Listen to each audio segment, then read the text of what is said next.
Sino ba namang hindi matutuwa kung sa birthday mo may surprise delivery ka na libreng cake galing kay Mayor? Pero teka, ingat mga kapatid dahil may ganyang modus ang ilang holdapper.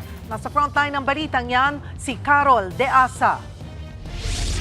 Arestado sa follow-up operation ang isa sa 6 na mga sospek sa panloloob ng isang bahay sa barangay San Bartolome, Novaliches, Quezon City noong Abril 7. Tinutukan daw ng baril at ginapos at 3 biktima bago tinangay ang kanilang mga gamit. Kabilang dito ang 80,000 piso na cash, ilang sasakyan at mga alahas. Sa kabuuan, aabot ang halaga ng mga ninakaw sa 1 milyong piso. Ayon sa mga pulis, kadalasang punteriya ng mga sospek ang mga senior citizen. Ang modus, magdodoorbell sila sa gate ng bahay ng target, mag-aalok ng birthday cake na galing umano kay Mayor at saka tututukan ng baril para pasukin ang bahay. Yung mga suspect po natin, tumagal po ng almost 2 hours sa loob ng bahay. So, nagawa pa nilang kumain sa loob ng bahay. Nakuha yung sasakyan, 2 motor, laptop, and iba't ibang klase ng mga alahas.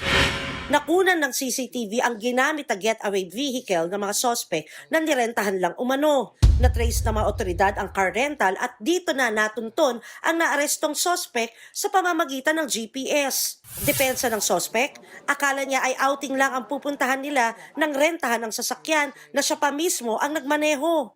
Sana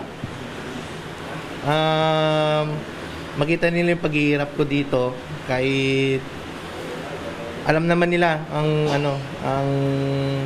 mga kasalanan nila. At saka yun lang yung sana sumuko din sila sa mga ginawa nilang katarantaduhan sa dito sa nangyaring kasong ito. Kasi ako ang kawawa eh. Kasi first time ko tong nangyari sa akin eh.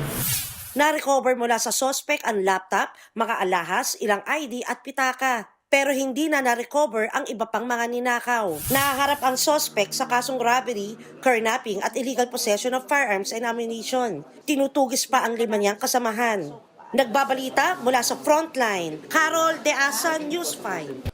Mga kapatid, Cheryl Cosing po. Maging maalam at may pakialam sa mga napapanahong issue at headlines. Mag-follow at mag-subscribe na sa social media pages ng News 5.